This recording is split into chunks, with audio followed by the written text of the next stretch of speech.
This is one of my favorite days. It's become very special and symbolic to me.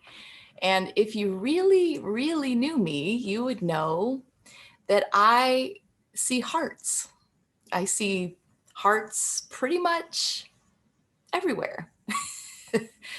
And like, for example, I'll see a heart in a piece of gum on the sidewalk. This morning I was making cream cheese or making toast with cream cheese, and there was a little heart on the cream cheese that ended up on the floor.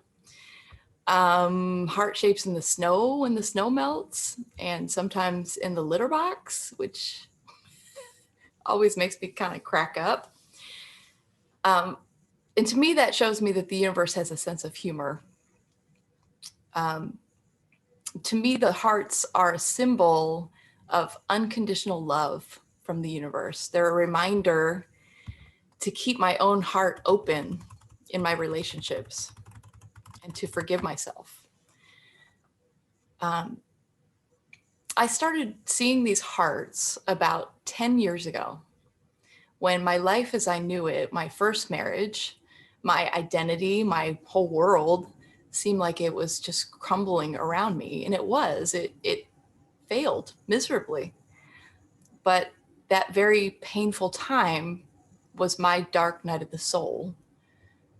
And although it was extremely hard, it was the first time in my life that I surrendered really completely to asking for help and letting go of what that looks like. And I found that on my knees, literally on my knees in that broken moment, it was the first time I really opened my heart and my mind to God and what that looks like. And I got some guidance. The hearts found me. That's when they started happening. And I felt like I was going a little insane for a minute. At times it felt like I was driving on a dark, foggy highway and I could only see a few feet ahead. But I kept going because, of course, the only way out of your pain is through it. And the hearts came to me or appeared just when I needed to feel and know that I am love, just when I needed that reminder. So I have a connection with Valentine's Day. And of course, that's when hearts go on sale. Too, is right after hearts and chocolates. So I do. I love this holiday, just like Jill Biden, apparently. And at the time that I first said yes to doing this talk about unconditional love, I wanted to share my experience about the hearts with you. And also, at the time, I wanted to really talk about how I've learned to truly and unconditionally love my students as a teacher, because that's really been a process for me. And I thought, well, that's what's pulling me to this topic. But then the past month and a half or so happened. And everything that's happened, like, for example, January 6th, this gave me all kinds of chances to practice with my closest friends and my family, with Facebook acquaintances that I've known for a long time. As we're all moving through this time of incredible division and polarization together. Marianne Williamson said on her Facebook the other day, there's a lot of talk about how polarized we are and what it will take to bring us together. In my heart, I know the answer. What will bring us together is the deep river of essential truth that lives within us all, that we are on this earth to love one another. So here are some questions that came up as I was thinking about this over the past several weeks. Can I still love you if I'm furious at you? If I vehemently disagree with your political stance, can I still love you? If I feel that you're on the wrong side of civil rights, can I still love you? Can I still love you if you hurt me? The answer to these, amazingly, is yes. And that's why it hurts so much. Can I still unconditionally love you and have to set clear boundaries? Yes. definitely. And I got a lot of practice at this boundary business in my career as a teacher, where I've had kids coming from trauma that were really hard because they were constantly acting out because they were hurt.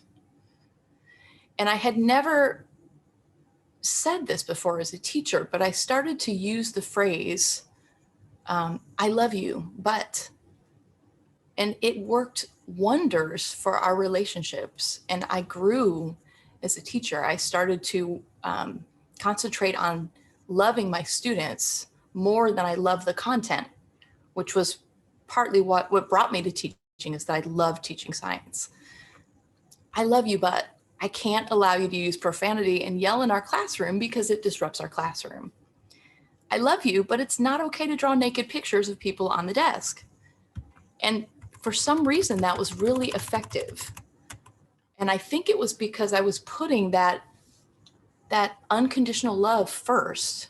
Look, I still love you. I care about you. I respect you. But I have to set this boundary right along with it. And it started over every day. Every day was a clean slate. And I kind of feel like that's what unconditional love is. It's a new start in every moment.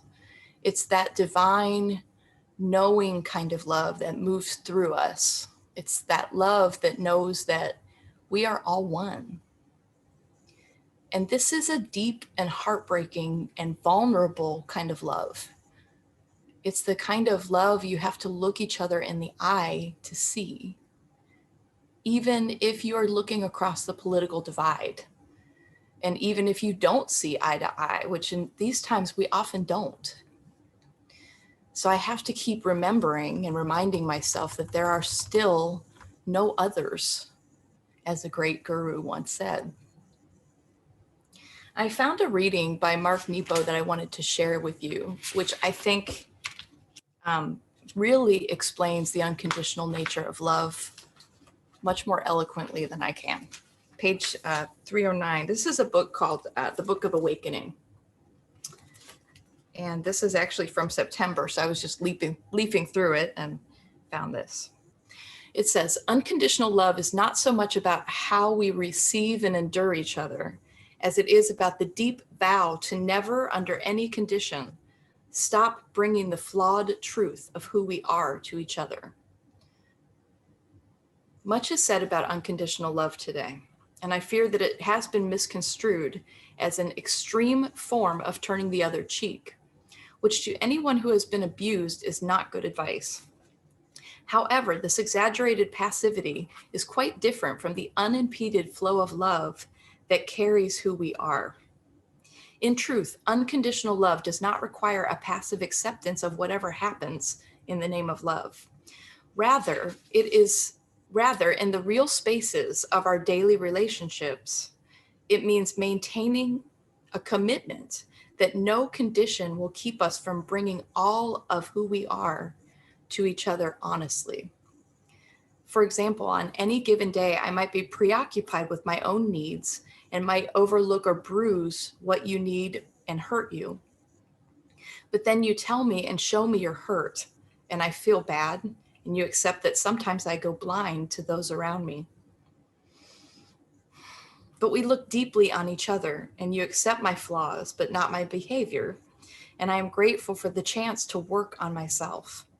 Somehow, it all brings us closer.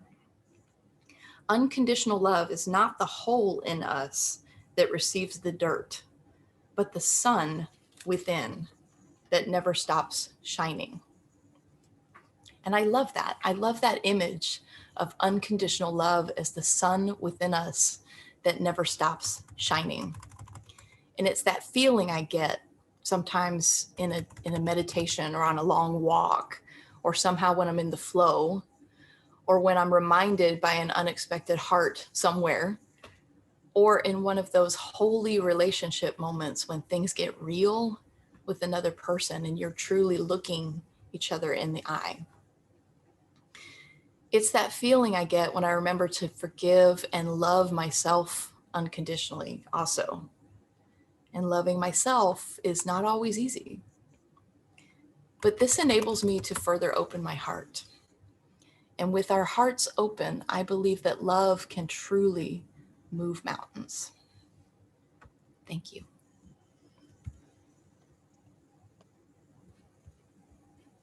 Thank you, Kim. So in 1986, the #1 song in the country for 3 weeks was The Greatest Love of All, sung by the late Whitney Houston. The last line of this song may be one of the greatest, most recognized in pop music. Learning to love yourself is the greatest love of all. It's a wonderful sentiment, worthy of a greeting card, but what does it really mean when you dive beneath the words? How many people can truly say they love themselves? One of Webster's definitions of self-love is an appreciation of one's own worth or virtue. What does it mean to appreciate your own worth or virtue? Self-love encompasses not only how you treat yourself, but also your thoughts and feelings about yourself. It means that you accept yourself fully, just as you are at this point on your journey. Another definition is proper regard for and attention to one's own happiness or well-being. What does this mean? You treat yourself with kindness and respect and nurture your growth. Why do we need to love ourselves? Self-love is the foundation that allows us to set boundaries, create healthy relationships with others, practice self-care, pursue our interests and goals, and feel proud of who we are. But if you grew up without any models for self-love, or anyone who talked to you about the importance of being good to yourself, you might question its value. Without self-love, you are likely to be highly self-critical and fall into people-pleasing and perfectionism. You may neglect your own needs and feelings because you do not value yourself. And you may self-sabotage or make decisions that are not in your best interest. Self-love is an ongoing daily practice. It's not something we just switch on one day and all of our problems are solved. It is something that we work on every single day. Some days we nail it, and some days we need to work at it a little bit harder, and that's okay. Last week, Reverend Rainbow talked about how principle is not bound by precedent, meaning the past has no control over the present or the future unless we give it that power.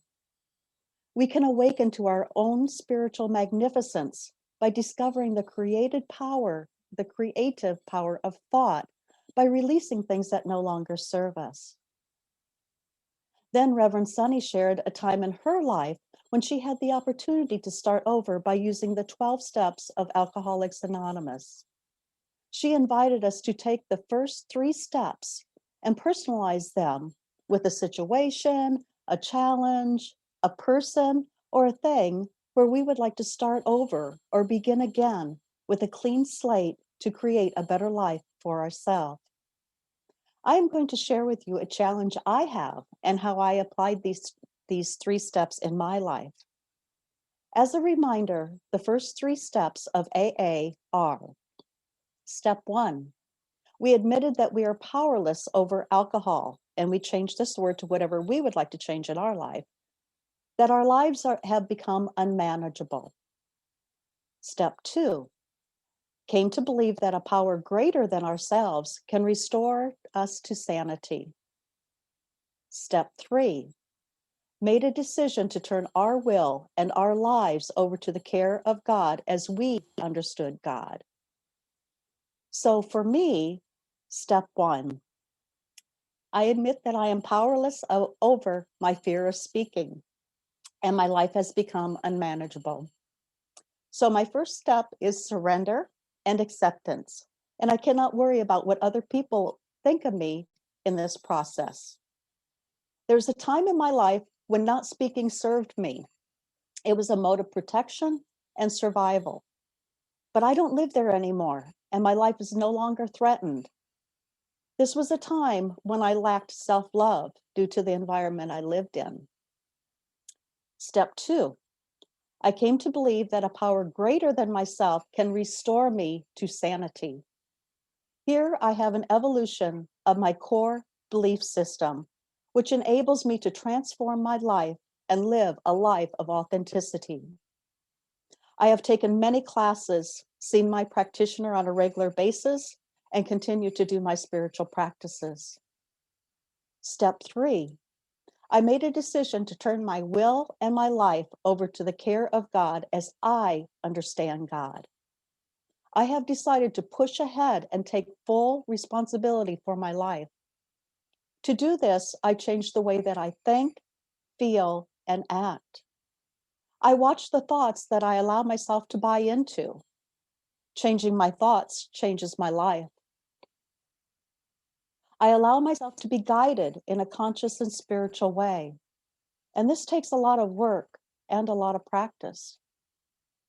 The fear and excitement remain, but as Brené Brown says, owning our story and loving ourselves through that process is the bravest thing we will ever do.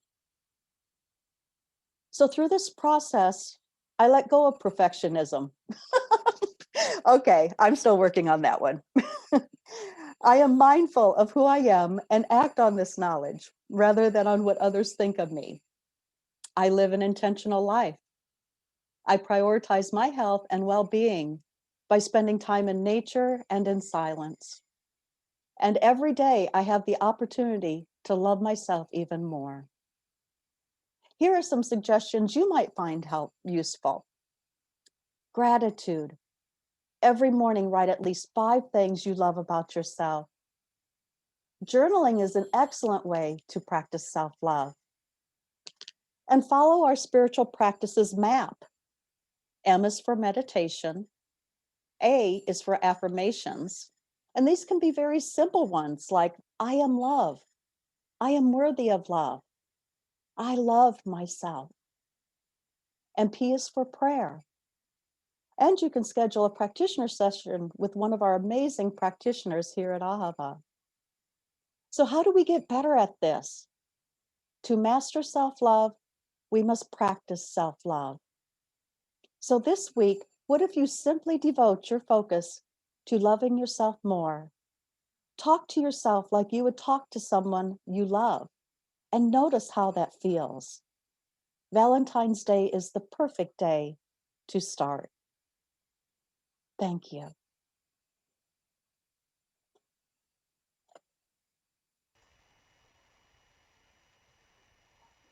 Good morning.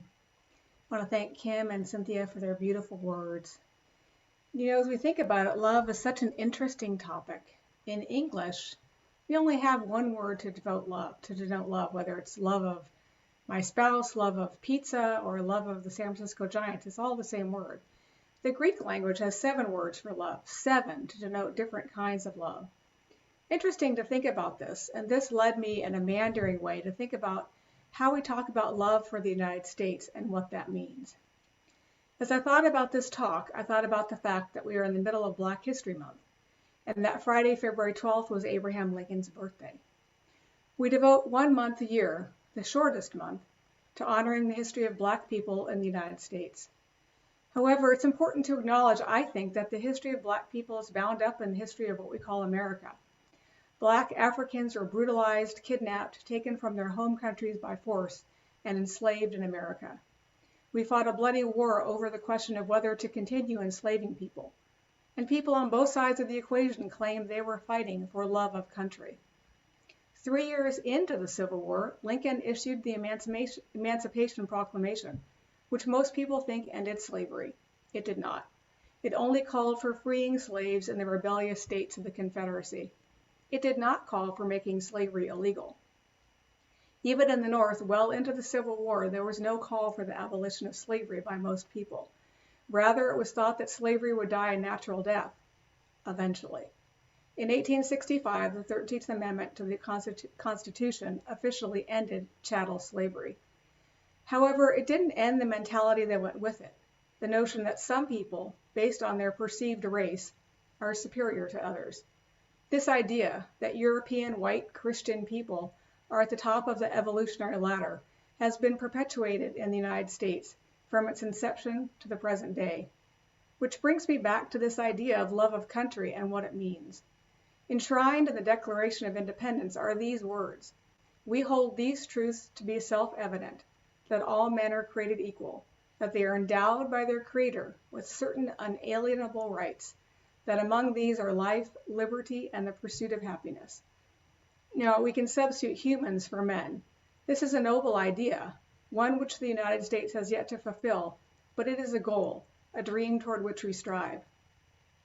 Recent events have tested what it means to have love of country.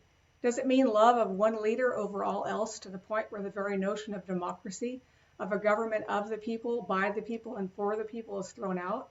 Or does it mean the love of the potential of the words written in the Declaration and in the Constitution, and a love of the democratic process that leads us slowly but inexorably in the direction of a country where all people are believed to be endowed with unalienable rights?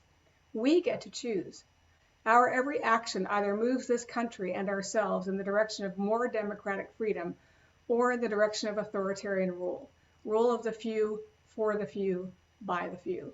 Just 2 weeks after the insurrection and violence at the U.S. Capitol, violence championed by the president, by some within the U.S. government, and by a large minority of our citizens, Joseph R. Biden was sworn into office. For the moment, democracy holds sway over dictatorship. Yet we are at a reckoning point in our history, a fork in the road. Which direction will we choose as a nation?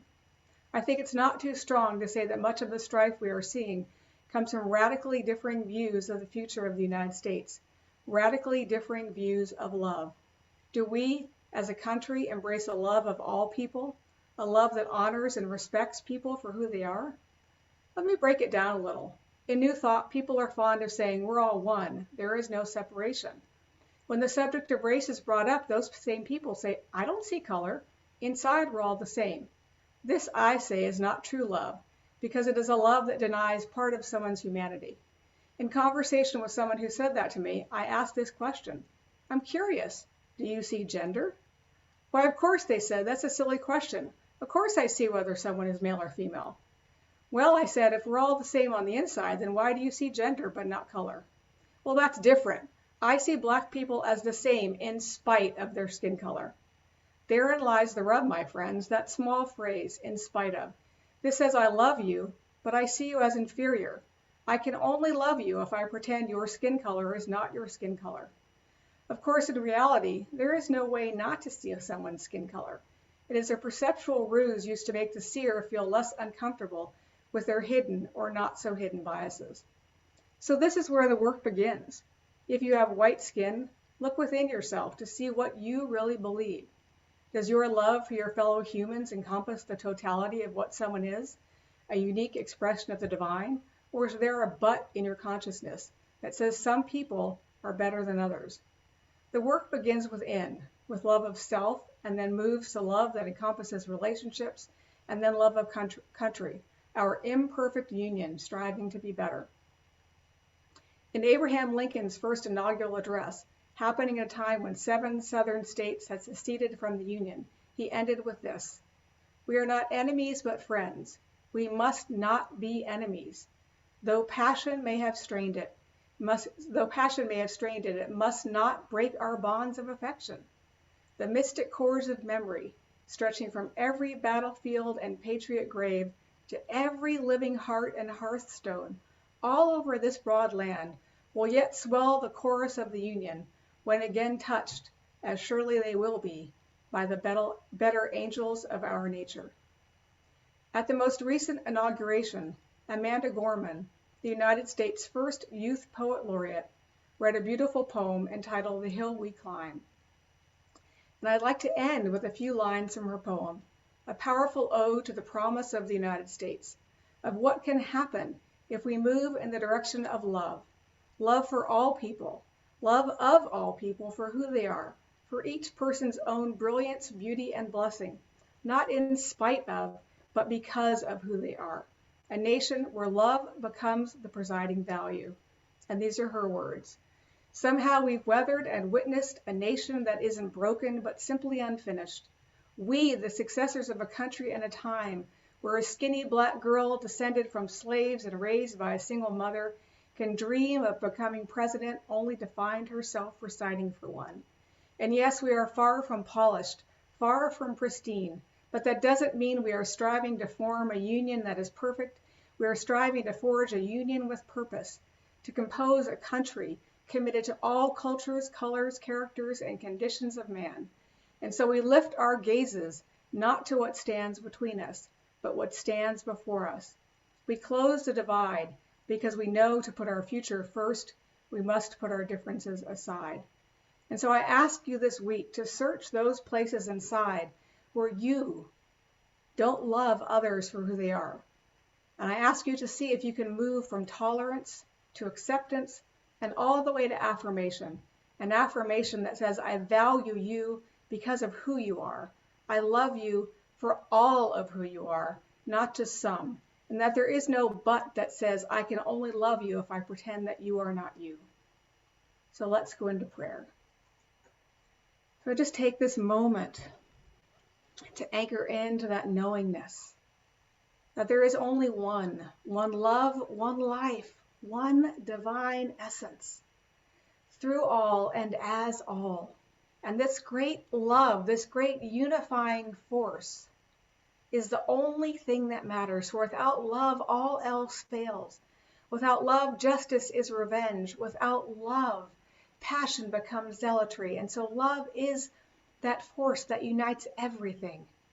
And as I know this love is the truth, I know it is the truth of me and the truth of every person listening to this service today, that we are united together in love as love. And so I speak my word knowing that, as I know that this time together is perfect and blessed, that this space exemplifies love, and that love is contained as all, and there is nothing beyond that, as I pass my word to Cynthia. And in this prayer, I say yes, yes, yes, and yes to the unconditional love, that we search inside and open ourselves up to be authentic, to love ourselves more unconditionally, regardless of whatever has come before this moment in time, that we pass this love on and shine our light to everyone around us, to everyone around this world. And for this, I am so grateful, and I feel so blessed that each person has been able to hear these words and take them to heart. As I pass this prayer to Kim.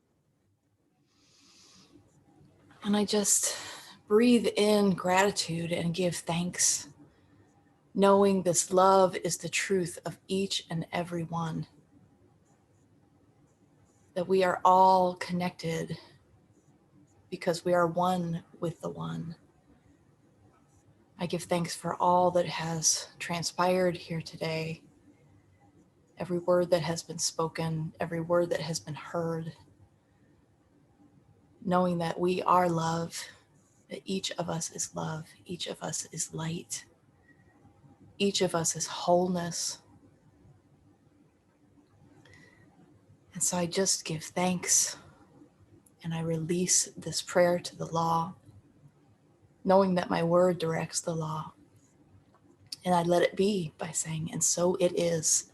Amen.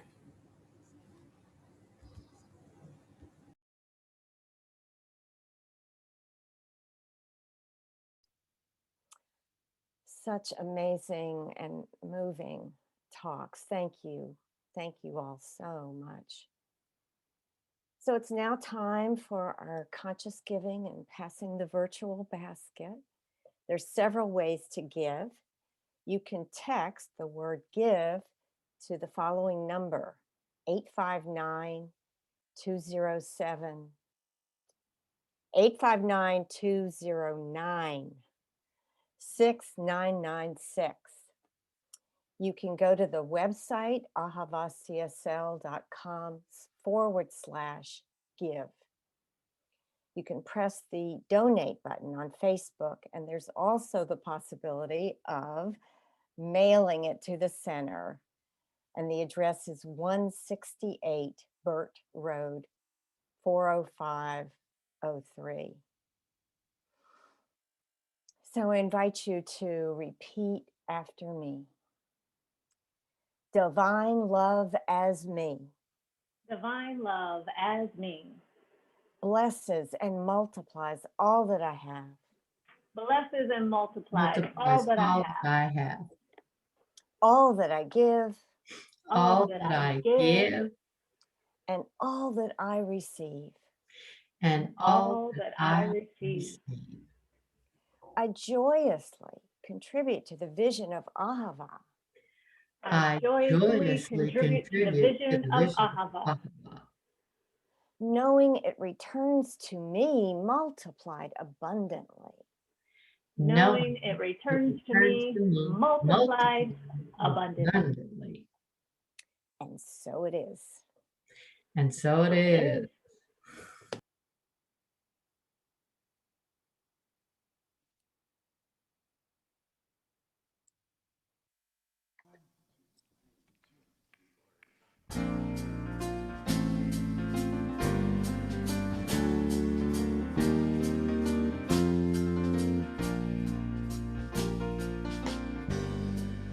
I met a prophet, dark as the night.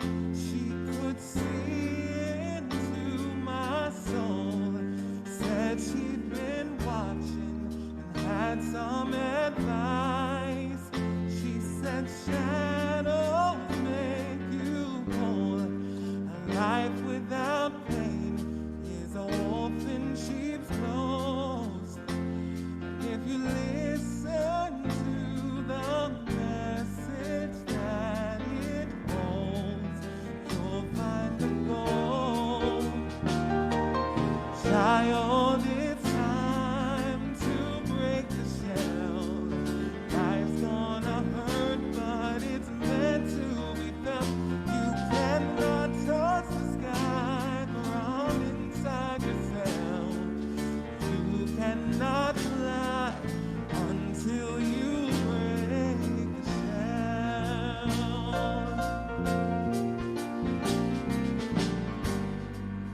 I can remember when I was a child, how the old folks seemed so crazy.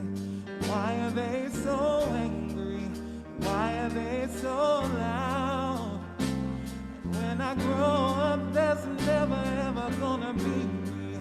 That was the moment when I decided that I would build a wall just shy of 6 feet tall, too strong to fall. Oh, child, it's time to break the shell. Life's gonna hurt, but it's meant to be felt. You cannot touch the sky from inside yourself. You cannot fly until you break the shell.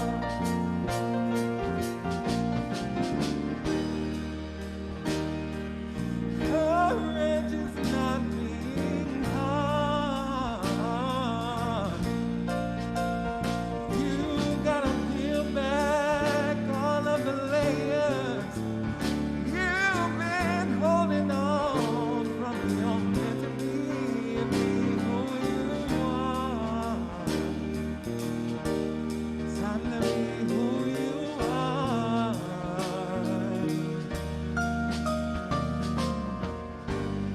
So much disappointment, finally understand. But there is no such thing as perfect. We're all simply doing the best that we can. We have the choice to be truly be.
So I want to remind everybody that practitioners are available for prayer. You can request prayer online at our webpage, and you can also find the emails for different practitioners and ask for prayer individually. We've got morning spiritual practice Monday through Friday at 8 a.m. Don't forget that, and save the date for the next Zoom service, March 14th, with Reverend Raymond Anderson. Don't want to miss it. And drive-through prayer the day before. It's going to be great. And I look forward to seeing you because I'm going to be there too. So I take just a pause, a breath, and ask you to join me. Patty, I'm going to interrupt real quick. Yeah. I want to give some special love and shout out. You know, usually when we're in person, we have a community member of the day and we ask them to dance with us. We're online today, but we can still invite them to dance with us because it is Kathleen Henderson's birthday. Oh! So let's give some love to Miss Kelly. Yay! Happy birthday, Miss Kelly. Yes. Thank you. And while I'm highlighting, I'm just so taken by our talks today too. So gratitude to everyone today. Yeah, so many beautiful words shared today. So pray us out, Patty, and then we'll dance. All right, praying us out. Something wonderful is happening to me right now. It is this thing called life. It is this thing called life. Life is in my mind. Life is in my mind. Huh? Life is in my body. Life is in my body. Life is in my affairs. Life is in my affairs. And life is in my love. And life is in my love. I accept it. I accept it. I am it. I am it. And I share it. And I share it. Just the way it appears. Just the way it appears. And just the way it appears not. And just the way it appears not. Thank you, life. Thank you, life. 1, 2, 3, 4.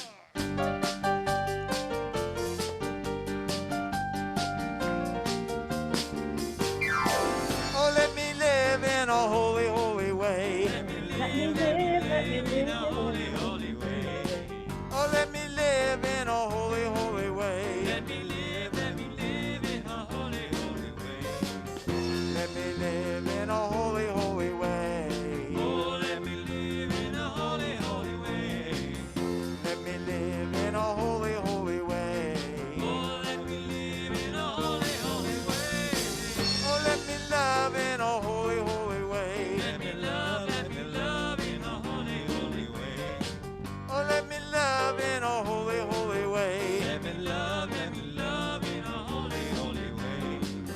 Let me love in a holy, holy way. Oh, let me love in a holy, holy way. Let me love in a holy, holy way. Oh, let me love in a holy, holy way. We want to thank everyone for tuning in to Zoom today. It was great to see you all.